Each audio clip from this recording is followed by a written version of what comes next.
Al-Barnamijus Samin Al-Kulaimat Wal-Irsyadat Wal-Mau'idat min Ra'isil Muassasah Syekh Abdul Wahab Rokan ala siyadati Syekh Al-Hajj Ismail Royan Al-Waqtu Iyyakum.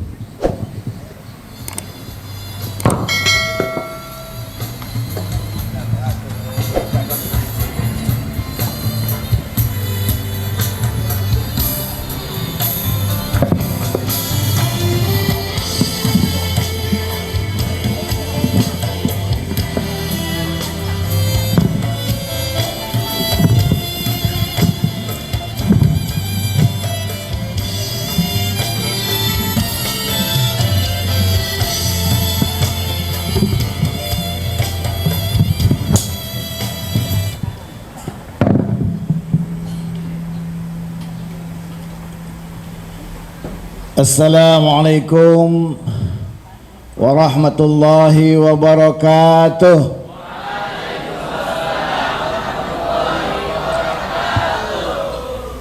Alhamdulillahi rabbil alamin. Wassalatu wassalamu ala asrafil anbiya'i wal mursalin wa ala alihi wa sahbihi ajma'in. Allahumma salli ala sayyidina Muhammad wa ala alihi sayyidina Muhammad. Para majlis guru yang kami hormati dan yang kami sayangi, Ustadz, Ustazah yang hadir dalam majlis yang berbahagia ini, anak-anak santriawan, santriwati kami yang selalu kami sayangi. Alhamdulillah pada hari ini kita masih diberi kesehatan, kekuatan oleh Allah Subhanahu wa taala untuk dapat sama-sama lagi berkumpul di sini setelah 2 tahun ini mungkin lebih kita vakum dalam berbagai macam kegiatan.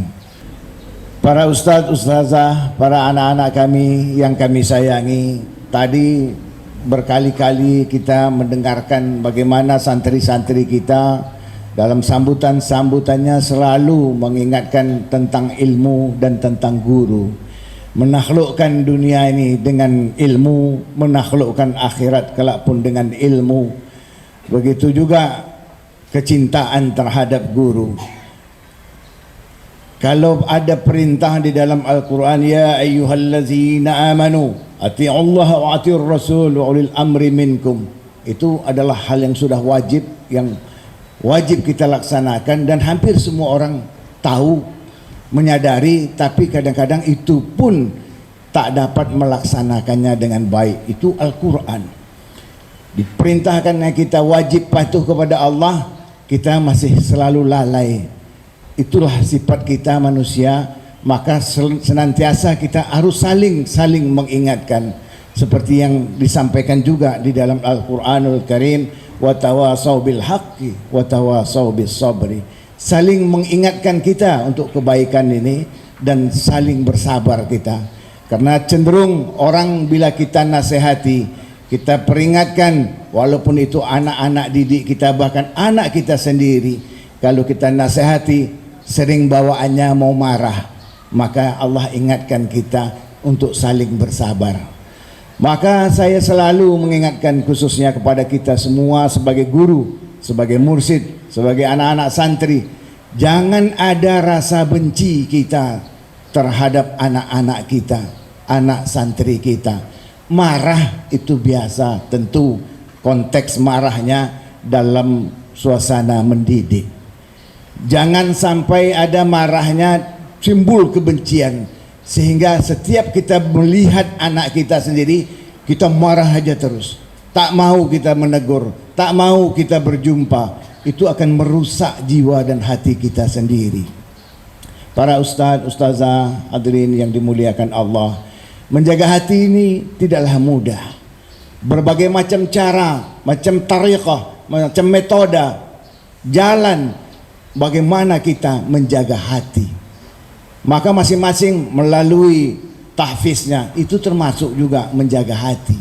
Karena setiap hari kita membaca Al-Quran, Allah akan membimbing kita senantiasa dalam kebaikan dan dalam kebaikan itu, sehingga hati kita bisa lebih lembut, lebih baik. Kalau terus menerus kita ikhlas membacanya, maka akan keluar bahasa-bahasa yang juga bahasa-bahasa Al-Quran dari mulut kita. Tapi kemudian apakah ada jalan yang lain? Banyak jalan menuju kepada Allah Subhanahu wa taala.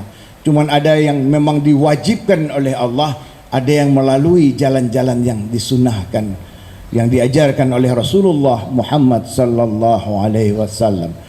Anak-anak kita didik semua. Kita ajarkan ilmu pengetahuan umum, kita ajarkan ilmu pengetahuan agama. Untuk mencapai yang kita harapkan, sebagaimana doa kita bersama setiap hari, Rabbana atina fid dunya hasanah wa fil akhirati hasanah. Dunia yang hasanah tadi dengan ilmu, wa fil akhirati hasanah pun harus dengan ilmu pula. Ada ilmu dunianya, ada ilmu akhiratnya. Yayasan Syekh Abdul Wahab Rokan Pondok Pesantren Babu Salam menyiapkan fasilitas-fasilitas itu semua, sarana prasarana. Maka anak-anak CI semua yang kelas 3 SMP ini, kalau mau melanjutkan ke jenjang SMA, jangan berdasarkan suka atau tak suka. Hati-hati, karena tak suka kita sama guru, tak suka kita sama orang tertentu, udahlah saya tak mau saya masuk SMA ini, tak mau saya masuk SMA itu, tak mau saya. Jangan, lihat sarana prasarana dan fasilitas untuk ilmu dunia tadi dan ilmu akhirat tadi. Kita sepakat untuk menggenggam dunia ini dengan ilmu, menggenggam akhirat dengan ilmu. Maka lihat fasilitas ilmu apa yang diajarkan di sekolah yang akan kita masuki nanti. Fasilitas apa? Tentu standarnya ada. Kalau sekolah pasti ada akreditasinya.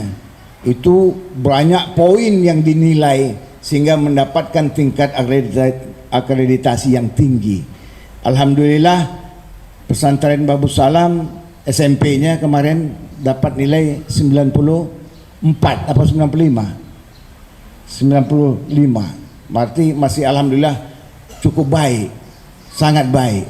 Dan SMA Babu Salam justru dapat akreditasi 98, hampir 100. Jadi artinya itu bukan kita yang menilai sendiri, ada tim dari Diknas sendiri menilai seluruh kelengkapan fasilitas yang dimiliki oleh SMA Babu Salam.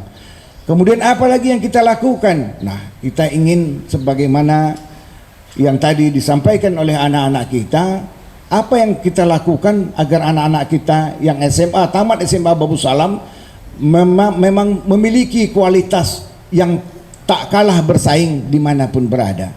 Hari ini udah mulai kita buktikan, tamatan SMA Babu Salam diterima di Al-Azhar. Mana mau yang bidang pendidikan agama, udah banyak peluang untuk sampai kepada perguruan tinggi internasional, bahkan tidak lagi nasional. Nasional sudah standar kita untuk bisa masuk di berbagai macam perguruan negeri dan swasta yang terbaik yang ada di negara kita. Tapi kemudian kita buka sudah peluang-peluang. Anak-anak santri SMA Babu Salam sudah masuk di Al-Azhar. Sekarang kemarin masuk lagi 4 orang anak kita di Yaman, di Wasatiyah University. Insya Allah nanti ada lagi yang masuk di Jordan. Ini dibuka peluang kemarin Al-Ustadz Abdul Muttalib. Kalau ada yang mau masuk ke Beirut pun ada jalannya di Libanon. Perguruan tinggi yang terbaik dia ada di Libanon. Dan anak kita sendiri, termasuk anak saya, kita coba masuk di salah satu perguruan tinggi internasional di Kuala Lumpur, dan alhamdulillah dia jadi yang pertama kemarin lulus ujian skripsi di angkatan dia. Dari seluruh mahasiswa-mahasiswi internasional dari seluruh dunia. Nah, dia kemarin ujian skripsi yang pertama lulus di UC University di Kuala Lumpur. Artinya apa? Kita mau sampaikan apa yang diajarkan di SMA Babu Salam tidak kalah-kalah, tidak kaleng-kaleng juga, istilah orang Medan atau orang Medan. Bukan kaleng-kaleng. Artinya bisa bersaing di tingkat internasional. Saya dilihatkan foto-foto anak saya ini sama kawan-kawannya. Ada yang kawannya, sahabatnya hitam legam betul, kulitnya hitam legam betul. Saya bilang, ini dari mana? Dari Nigeria, dari Uganda, dari India, dari Pakistan, dari Saudi, dari Kuwait, nah, dari Indonesia pun banyak, dan dari berbagai macam negara di dunia. Dan ternyata anak kita tidak kalah bersaing. Alhamdulillah mampu untuk bersaing dengan kelas-kelas internasional yang lain. Mudah-mudahan tahun ini bisa selesai dia secara keseluruhan, karena sistemnya seperti itu, dia wajib harus magang lagi. Para ustaz-ustazah semua, anak-anak CIS yang CIS sayangi, belajar sungguh-sungguh. Pesantren Babu Salam memberikan fasilitas. Insya Allah ini tahun ini, kalau tak ada halangan, mohon doa semua juga. Kita mulai membangun auditorium kita di depan. Insya Allah ukurannya, aulanya itu 20 kali 40. Jadi cukup untuk seluruh santri SMP, SMA. Dan kita semua bisa berkumpul, insya Allah sekitar 1000 orang. Jadi dalam 2 tahun, 3 tahun ke depan, dan kita berniat paling lambat, insya Allah kalau Allah berikan kemudahan, tahun 2025, 40 tahun pesantren Babu Salam, mudah-mudahan aula itu sudah bisa kita manfaatkan bersama. Itu insya Allah fasilitas yang akan kita buat. Tadi CIS bangga dengan anak-anak CIS berpidato, menyampaikan, dan itu akan ada panggung yang besar kita buatkan untuk mereka, supaya mereka kelak betul-betul menjadi pemimpin di negeri kita sendiri. Doa kita berharap anak-anak kita menjadi hamba-hamba Allah yang beriman, yang berilmu, media dunia dan akhirat tadi. Kemudian beramal soleh. Maka kita latih anak-anak kita minimal setiap hari Jumat dia bersedekah. Karena bersedekah ini kalau tak kita latih, orang paling berat mengeluarkan hartanya itu untuk kepentingan orang lain. Tuh selalu ingatkan sama kepala-kepala sekolah, coba dilatih anak-anak, walaupun 1000 perak, walaupun 500 perak, dibiasakan dia bersedekah dari sekarang. Setiap hari Jumat buat dia bersedekah. Nanti hasil sedekah itu kita kasihkan ke anak yatim, atau ke masjid, atau ke orang-orang yang memang membutuhkannya. Kebiasaan itu tak bisa serta-merta. Mungkin ibu-ibu terutama kalau belanja aja ke pasar, macam mana kita tawar-menawarnya itu. Sama yang penjual itu kan sering sekarang diinformasikan, tolonglah kalau beli sama orang-orang yang ekonomi lemah itu, apa pedagang UKM itu, jangan terlalu tawar-menawar gitu. Banyak sekali sekarang saya tengok informasinya seperti itu. Bantu mereka supaya juga mereka berkembang. Nah, ini kebiasaan beramal soleh, saling menolong, saling membantu di asrama. Ini harus memang kita latih terus-menerus. Anak-anak CI semua sudah dilatih, dari mulai membaca Al-Quran, menyampaikan hadis-hadis di masjid, kemudian sholat 5 waktu di awal waktu berjemaah di masjid, kemudian dilatih sebagian, mulai diajarkan jalan mendekatkan diri kepada Allah. Salah satu jalan yang diturunkan, diwariskan oleh Syekh Abdul Wahab Rokan sebagai nama yayasan ini, sebetulnya dibawa langsung ke atas itu tetap sanadnya ke Rasulullah Muhammad sallallahu alaihi wasallam. Tak terputus sanad itu, maka kami berani mengajarkannya juga, memperkenalkannya walaupun belum bersuluk. Kepada guru-guru, kepada santri-santri, selalu kami sampaikan ada satu jalan yang sangat mudah oleh Syekh Amin Al-Kurdi, salah seorang mursyid tarekat yang cukup terkenal, mengatakan melalui jalan tarekat Naqsabandiyah Khalidiyah ini adalah jalan yang paling mudah. Orang yang paling dianggapnya tak berpendidikan sekalipun, bila diajarkan jalan ini, paling mudah untuk sampai ke jalan Allah, paling mudah mendekatkan diri kepada Allah. Inilah Tariqah An-Naqsabandiyah, diajarkan oleh Tuan Syekh Abdul Wahab Rokan yang memang pada masanya tahun 18 sekian beliau mendapatkan ilmu ini tidak mudah. Dia berangkat naik kapal berbulan-bulan, singgah di Singapura, singgah di mana, barulah sampai di Mekah tahun 18 sekian. Kemudian dia mengambilnya kepada Syekh Sulaiman Zuhdi, ilmu fikih, ilmu tauhid dan ilmu tarekat An-Naqsabandiyah ini. Tak gampang mendapatkan ilmu itu pada masanya. Dan kemudian turun daripada Tuan Syekh Abdul Wahab Rokan kepada anak-anaknya, Tuan Syekh Yahya, sampai ke Tuan Syekh Anas Mudawar, sampai kepada Tuan Syekh Hashim Al-Sarwani, cucunya, dan sekarang sampai kepada cicitnya Tuan Syekh Dr. Zikmal Fuad yang MA, yang memang beliau adalah dekan atau salah satu dosen tetap di Universitas di Selangor, Malaysia. Sekarang beliau sebagai pimpinan di sana, dan kami dari Tuan Syekh Hashim diamanahkan untuk memegang wilayah Riau, mengajarkan amalan ini.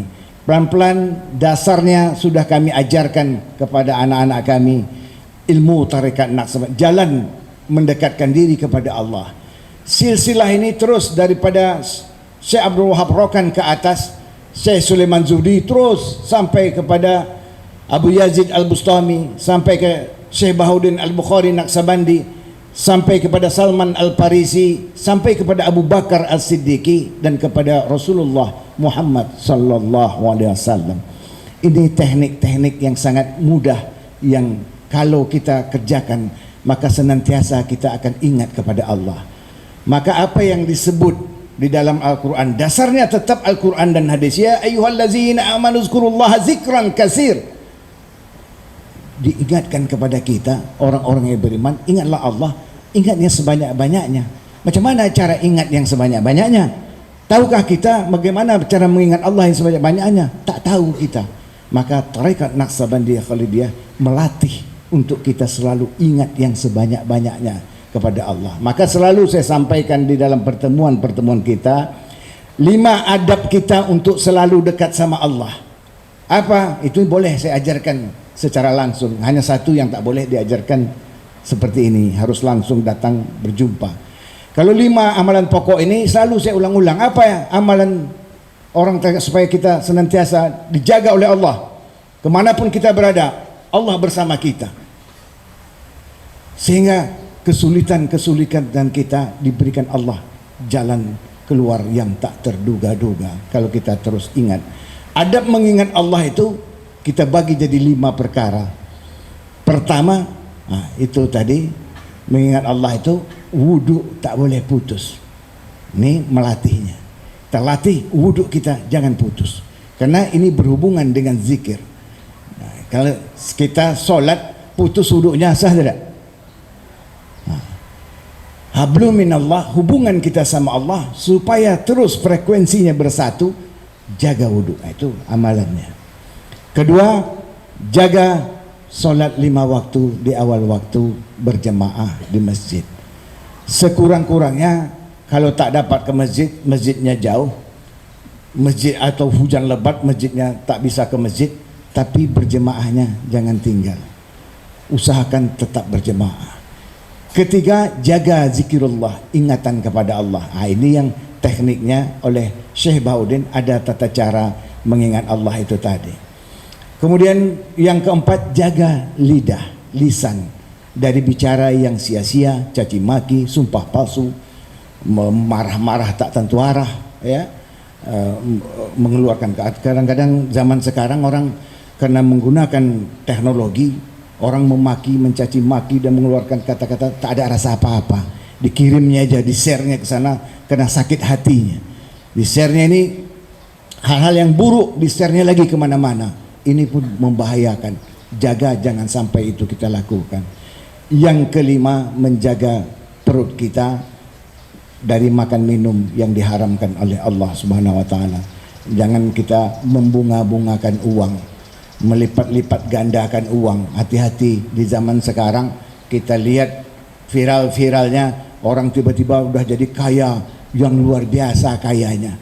Entah macam mana cara dia mengganda-gandakan uang, membuat orang tertarik seolah seperti main judi, ternyata judi online, seolah-olah bisnis, seolah-olah nanti dia mudah kaya. Maka orang nggak sabar ingin instan menjadi kaya. Dia store duitnya 5 juta.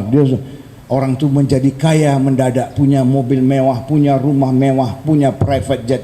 Tak sampai setahun sekarang semua meringkuk dalam penjara. Betul? Betul.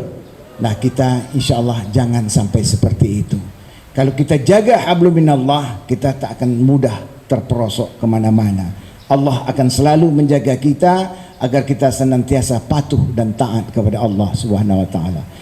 Akhirnya kami mendoakan semua agar anak-anak CIS yang masih melanjutkan di sini, alhamdulillah. Kalaupun tidak melanjutkan di sini, cari tetap tempat yang bisa tadi sesuai dengan yang disampaikan tadi, ya, tetap yang bisa membuat kita semakin taat kepada Allah. Ada ilmu dunianya, ada ilmu agamanya di situ. Jadi boleh, tidak ada masalah, tidak wajib harus ke pondok atau ke SMA Babu Salam, tapi pilih kalau bisa yang lebih baik, jangan lebih menurun dengan fasilitas yang ada. Jangan nanti fasilitasnya cuma ruko 3 buah katanya sekolah internasional, tak ada fasilitas apa-apa. Banyak sekali sekarang bertabur yang mengaku sekolah internasional, tapi fasilitasnya tak ada, akreditasinya tak punya, guru-gurunya terbatas, sarana prasarananya tak cukup, sehingga nanti akan merugikan anak-anak CIS semua. Cari yang lebih baik lagi, yang memiliki fasilitas lapangan, bisa berolahraga, bisa berpidato, bisa belajar agama, bisa. Karena kita siapkan semua insya Allah sarana prasarananya, tinggal kemauan lagi dari anak-anak CIS untuk belajar dengan sungguh-sungguh ke depan. Jangan sampai putus sekolah, usahakan terus sekolah sampai tamat. Semoga Allah melimpahkan rahmat dan karunia-Nya kepada kita semua, khususnya kepada anak-anak CIS yang kelas 3, insya Allah menjadi lulus-lulus yang terbaik, menjadi hamba-hamba Allah yang bertakwa, yang beriman, berilmu, beramal, dan berakhlak mulia. Terima kasih atas perhatiannya. Satu pantun nasihat dari orang tua-tua, buah duku dalam timbangan, mari ku bungkus di sapu tangan. Dunia ini tempat tumpangan, akhirat jua kampung halaman. Wassalamualaikum warahmatullahi wabarakatuh.